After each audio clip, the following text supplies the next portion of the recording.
सरस्वती नमस्तुभ्यं वरदे कामरूपिणी विद्यारम्भं करिष्यामि सिद्धिर्भवतु मे सदा।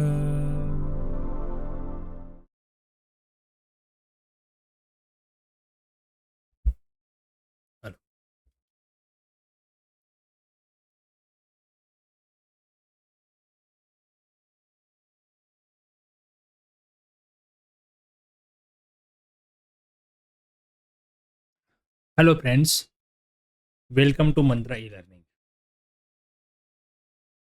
एमकॉम सेम 3 मैनेजमेंट अकाउंटिंग में हमारा chapter number 4 types of budget, इसका आज लेक्चर नंबर 2 हम देखेंगे। फर्स्ट लेक्चर में हमने टाइप्स ऑफ बजट्स के फॉर्मेट्स देखे थे। कितने टाइप्स के बजट होते हैं, बराबर है, उसके बारे में हमने पढ़ा था और उसके कुछ फॉर्मेट्स भी हमने देखे थे। ठीक है, आज हम स्टार्ट करते हैं उसके प्रैक्टिकल क्वेश्चन। अब इस चैप्टर के अंदर हमें प्रैक्टिकल क्वेश्चन किस टाइप्स के आते हैं उसके बारे में हम देखें। उसके पहले जो हमने फर्स्ट लेक्चर में देखा था कितने टाइप्स के बजट होते हैं, जैसे होता है sale budget, production budget, purchase budget, material requirement budget, sale expense budget, और कुछ ऐसे बजट्स भी होते हैं जो मैनेजमेंट की डिमांड पे हमें बनाने पड़ते हैं। तो वो जिस चीज़ की डिमांड है उसके ऊपर डिपेंड रहते हैं। बट कुछ ऐसे बजट जो है वो हर एक बिजनेस में उसकी जो बेसिक जो कंसेप्ट होते हैं वो सेम रहते हैं। उस टाइप के कुछ बजट्स हम यहाँ पे प्रैक्टिकल क्वेश्चन में देखने वाले हैं। ठीक है, तो चलिए शुरू करते हैं। पहले हम देखते हैं आज का क्वेश्चन जो है हमारा, वो है क्वेश्चन नंबर 10। चलिए पहले क्वेश्चन देख लेते हैं, क्वेश्चन के अंदर हमें क्या क्या डिटेल दी गई है। ओके, तो ये यहाँ पे हमें डेटा दिया गया है। The Rajnagar, the data regarding selling expense of Rajnagar company limited. Rajnagar company limited के हमें डेटा दिया है सेलिंग एक्सपेंस का। सूरत, राजकोट, नवसारी और टोटल मतलब 3 शहरों के लिए सेलिंग एक्सपेंस का डेटा हमें दिया है। और उसमें क्या क्या एक्सपेंस होता है, salaries, advertising, warehouse salary, warehouse के expenses, rent, commission on sales और सेलिंग एक्सपेंस। ठीक है, अब ये जो डेटा है वो है 2013 का, 2013 का ये डेटा है। अब हमें डिटेल क्या दिए नीचे देखते हैं। During the year 2014 budget period the following changes are to be allowed. मतलब 2013 में हमने इतना खर्चा किया है, वो एक्चुअल अमाउंट है, इतना खर्चा हमने किया। अब 2014 का जो है उसमें इतने चेंजेस जो है वो करने पड़ेंगे, मतलब changes are to be allowed. इतने चेंजेस आएंगे तो हम पहले से ही बजट करके देख सकते हैं कि भाई कितना खर्चा होगा। जैसे कमीशन है वो in each area to be increased by 4%, मतलब जितना कमीशन हमने 13 में दिया है उससे 4% कमीशन बढ़ेगा। Warehouse salary in case of Surat and Navsari, in case of only Surat and Navsari will increase by 5%। कौन सा खर्चा, वेयर हाउस सैलरी, मतलब ये जो है उसमें खाली हमने सूरत और नवसारी के लिए डेटा दिया है कि उसके अंदर ही चेंजेस होगा, और कमीशन के लिए सब में दिया है क्योंकि वहां पे कोई सिटी का नाम लिखा नहीं है। Total salaries will increase bye 300 rupees, 400 rupees and 200 rupees in all 3 areas respectively. मतलब जो ये सैलरी दी है उसमें हमें 3 एरिया अलग अलग है, सूरत, राजकोट, नवसारी, उसमें 300, 400, 200 जैसे बढ़ेगा। रेंट जो है वो 10% बढ़ेगा, मतलब ये रेंट के अंदर हमें दिया या 10% बढ़ेगा। In Navsari area advertisement expense will increase by 10%। तो ये एडवर्टाइजमेंट एक्सपेंस जो है वो ओनली फॉर में दिया है नवसारी के अंदर, नवसारी में बढ़ेगा। और एक था expense warehouse salary, point number 2, warehouse salary जो है वो ओनली फॉर में दिया था सूरत और नवसारी, बाकी जो भी चीज़ें हैं वो तीनों एरिया के लिए है। बस इतना डिटेल हमें दिया है। हमें पूछा है question, you are required to prepare the selling expense budget year 2014। 2014 के लिए हमें सेलिंग एक्सपेंस का बजट बनाना है। तो कुछ इस तरीके से इसका बजट हम बना लेंगे, जो भी हमको दिया है वहाँ पे उसके जैसे ही, सिंपल सा। टोटल का कॉलम आप रख भी सकते हैं, अगर नहीं रखे तो भी कोई भी दिक्कत नहीं है। यहाँ पे मैंने 3 कॉलम रख लिए, सूरत, राजकोट और नवसारी।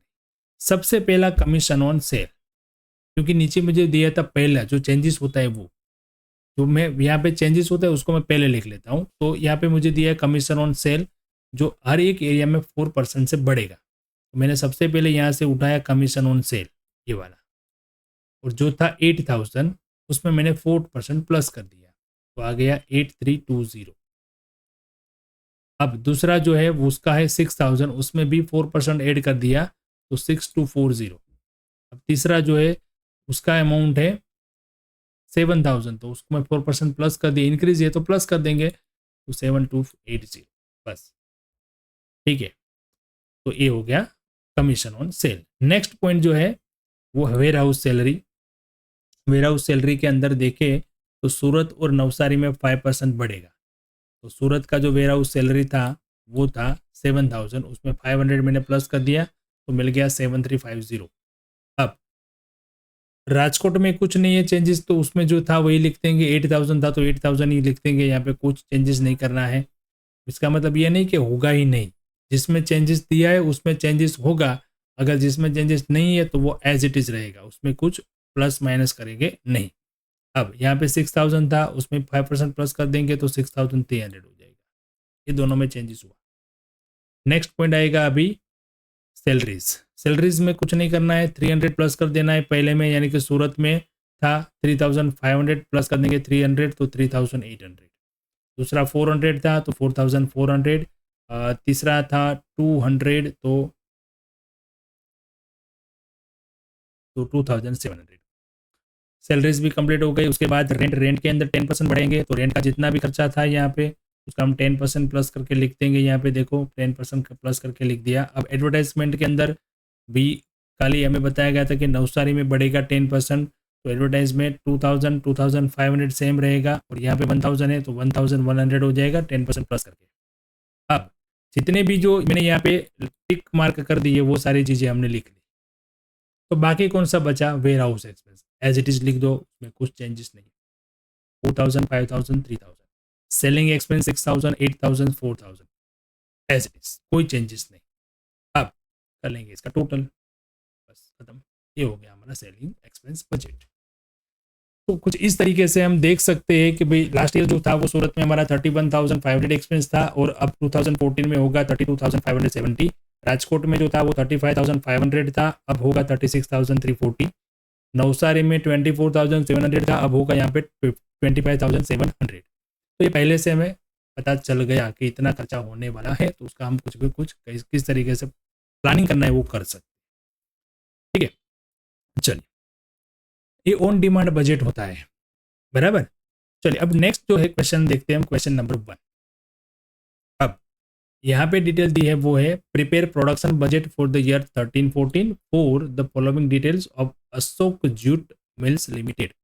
डिटेल क्या दिया है, 3 प्रोडक्ट है, प्रोडक्ट ABC, और हमें कौन सा बजट पूछा है, प्रोडक्शन बजट। अब sales as per sales budget, देखो प्रोडक्शन बजट से पहले कौन सा बजट होता है, सेल्स बजट। सेल्स बजट में हमें पता चलेगा कि कितना सेल्स होने वाला है, और कितना सेल्स होने वाला है वो एस्टिमेशन के हिसाब से ही कितना प्रोडक्शन करना पड़ेगा वो पता चलेगा।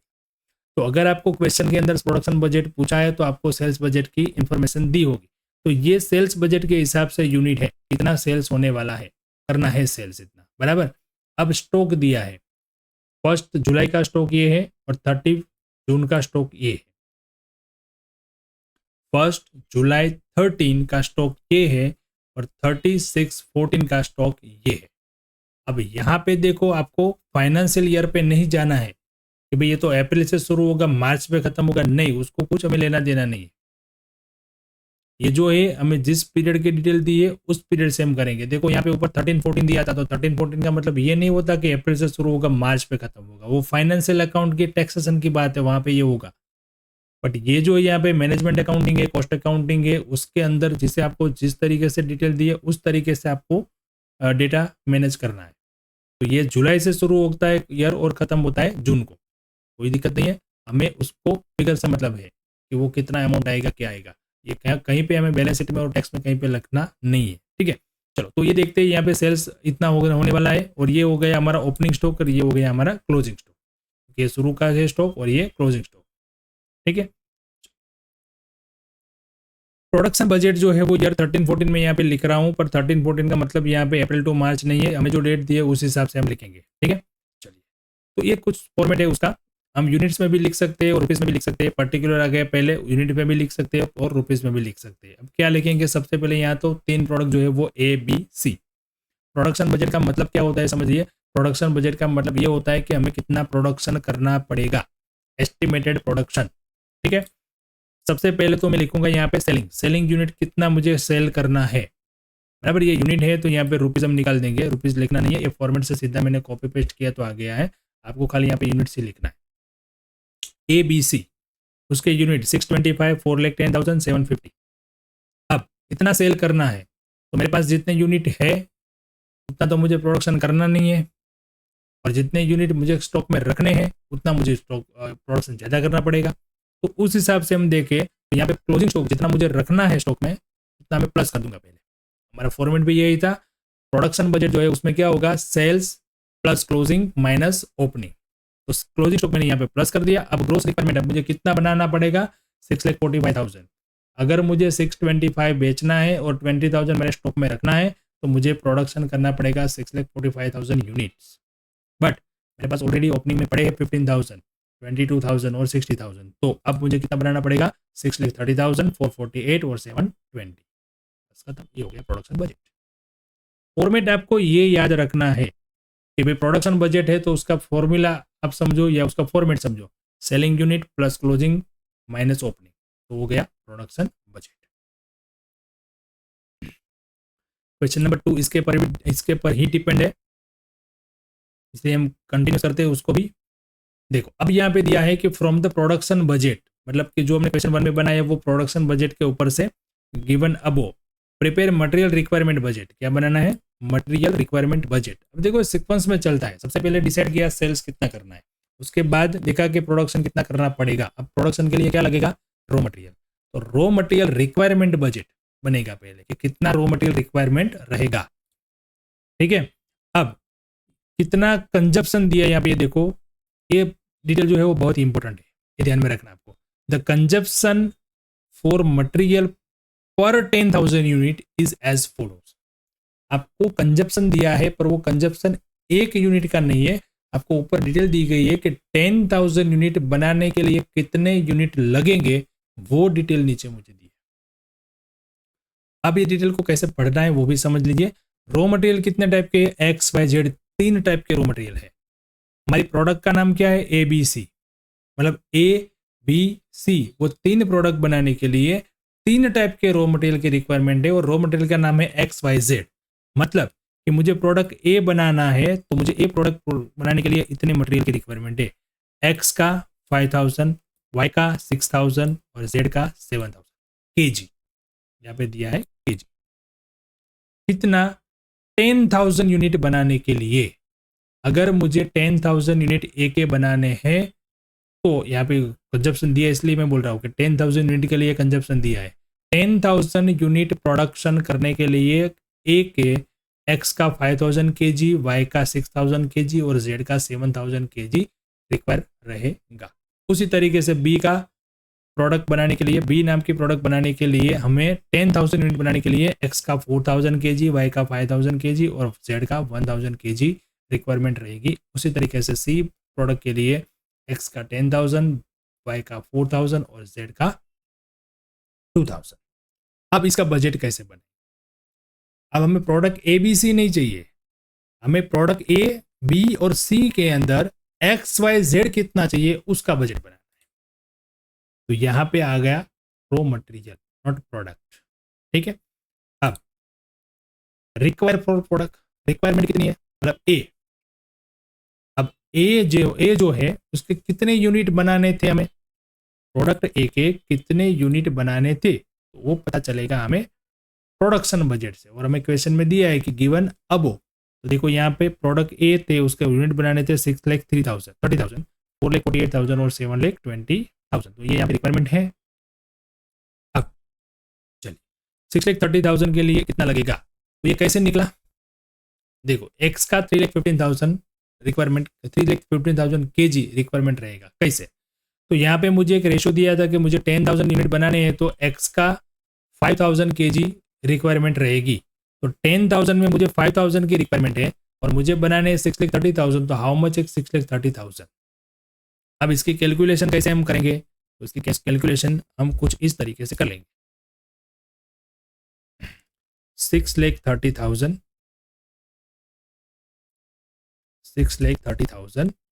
इंटू 5,000 डिवाइडेड बाई 10,000, तो क्या हो गया, 6,30,000 इंटू 5,000 डिवाइडेड बाई 10,000, तो 3,15,000, 3,15,000 की यहाँ पे रिक्वायरमेंट रहेगी। ठीक है, तो इस तरीके से हम इसका कैलकुलेशन करेंगे। ओके, अब इसी तरीके से हम y का भी कैलकुलेशन कर लेंगे। y के लिए 6,000 kg की रिक्वायरमेंट थी प्रोडक्ट ए में, और z की रिक्वायरमेंट थी 7,000। ठीक है, अब b के अंदर देखते हैं, इसी तरीके से मैंने यहाँ पे कैलकुलेशन किया है, 10,000 में 5,000, तो हाउ मच एट 630, 10,000 में 6,000, तो हाउ मच एट 630, तो 630 इंटू 6,000 डिवाइडेड बाई 10,000, तो आ गया 3,78,000। ठीक है, अब देखो यहाँ पे मैंने एक कैलकुलेशन लिख के दिया है कि x का यूज b में कितना होगा, तो x का कितना है यहाँ पे 4,000, तो 10,000 यूनिट बनाने के लिए 4,000 की रिक्वायरमेंट है, तो 4,48,000 जो प्रोडक्शन बजट में हमारा था, उसका बनाने के लिए कितनी रिक्वायरमेंट रहेगी, 1,79,200। इसी तरीके से हम y का कैलकुलेशन करेंगे 5,000 और 1,000 के लिए हिसाब से, यहाँ पे 4,000 है, वहाँ पे 5,000 आएगा तो y का मिलेगा, यहाँ पे 1,000 आएगा तो z का। Sorry friends, 44,800। इसी तरीके से हम 7,20,000 मतलब कि ये प्रोडक्ट सी के लिए हम कर लेंगे, 10,000 है उसका पहला, तो 10,000 के लिए 10,000 होगा, तो 7,20,000 के लिए 7,20,000 ही रहेगा, ये आ गया एक्स का। इसी तरीके से वाई और जेड का। अब इसका कर लेंगे टोटल, तो टोटल रिक्वायरमेंट आ जाएगी केजीस में 12,14,200 एक्स का, 890 वाई का और 629,800 आएगा जेड का।